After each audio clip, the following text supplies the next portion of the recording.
దయచేసి అంతా సైలెంట్ అయిపోండి. ఈరోజు స్వచ్ఛ ఆంధ్ర స్వచ్ఛ దివస్ కార్యక్రమం సందర్భంగా జొన్నవాడ గ్రామాన్ని ఎంచుకోవడం జరిగింది. కామాక్షమ్మ గుడి ముందర ఈ పరిసర ప్రాంతాలన్నీ శుభ్రంగా ఉంచే విధంగా చూసుకోవడం జరిగింది. మన ప్రభుత్వం ప్రవేశపెట్టిన ఈ స్వచ్ఛ ఆంధ్ర గురించి మీకు అందరికీ తెలుసు. ప్రతి 3వ శనివారము స్వచ్ఛాంధ్ర కార్యక్రమం మనమంతా చేసుకుంటున్నాము.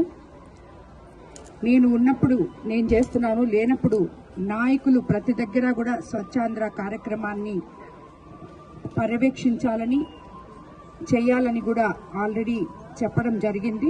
ప్రతి ఒక్క అధికారులతో కలిపి నాయకులు కూడా చేస్తున్నారు. ఈ పరిశుభ్రత అనేది మొదట మనలో నుంచి రావాలి, మన ఇంట్లో నుంచి రావాలి, తర్వాత మన ఇంటి చుట్టుపక్కల ఉండాలి, అలాగే మన ఊరితో రావాలి, మన రోడ్లకి రావాలి. ఇలా ఒకటొకటి వస్తూ పోతే ప్రతి ఒక్క పౌరుడు ఇందులో భాగస్వామ్యం తీసుకుంటే ఎక్కడా కూడా చెత్త అనేది కనపడకుండా ఈ స్వచ్ఛాంధ్ర స్వచ్ఛ దివస్ అనే కార్యక్రమానికి ఏదైతే ఉద్దేశంతో మన ముఖ్యమంత్రి చంద్రబాబు నాయుడు గారు రూపకల్పన చేశారో, అలాగే మన ప్రధానమంత్రి గారు ఏదైతే ఈ స్వచ్ఛాంధ్ర స్వచ్ఛ దీని గురించి దివస్ గురించి మాట్లాడుతున్నారో అవన్నీ మనం సక్రమంగా చేసిన వాళ్ళు అవుతాం. మనల్ని చూసి రాబోయే రోజుల్లో ఒక ఇంటి పెద్ద ఇల్లు శుభ్రంగా పెట్టుకుంటే ఆ ఇంట్లో పిల్లలు ఎలా శుభ్రత పాటించి శుభ్రంగా పెట్టుకుంటారో, అలాగే ఒక నాయకుడు